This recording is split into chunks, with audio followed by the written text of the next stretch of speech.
RG Kar medical college ও হাসপাতালে মহিলা চিকিৎসক খুনে বিচার চেয়ে প্রায় 50 ফুট জাতীয় পতাকা হাতে নিয়ে রাস্তায় নামল রামপুরহাট শহর ক্লাব সমন্বয় মঞ্চ। আজ বিকেলে বীরভূমের রামপুরহাটের বিভিন্ন ক্লাবের সদস্য ও সদস্যরা মহিলা চিকিৎসক খুনের বিচার চেয়ে রাস্তায় নেমে মিছিল করেন।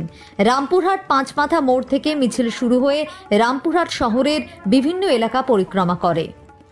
বিচার হয়, তার আত্মা যেন শান্তি পায়, তার আত্মা যেখানেই থাক না কেন আমরা আমাদের রামপুরহাট ক্লাব সমন্বয় মঞ্চের পক্ষ থেকে তার আত্মার শান্তি কামনা করছি।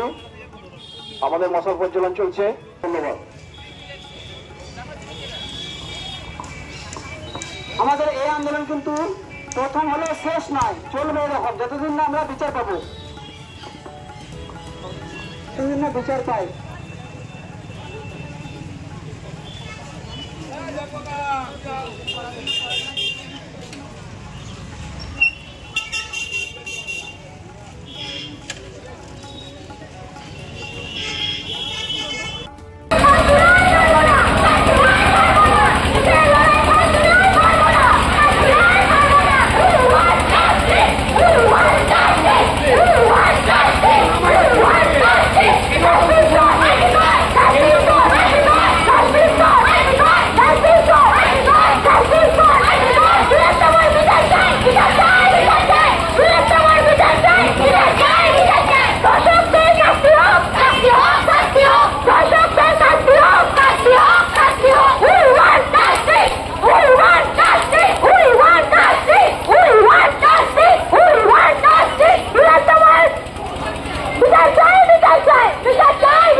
এই বিচার যতদিন না আমরা না পাবো ততদিন আমরা এই আন্দোলন চালিয়ে যাব।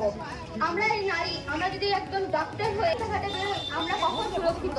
আমাদের বিচারের জন্য, আমাদের সুরক্ষিত জন্য আমাদের কোনো এক ধর্ষকদের কঠোর শাস্তিপ্রাপ্ত দরকার।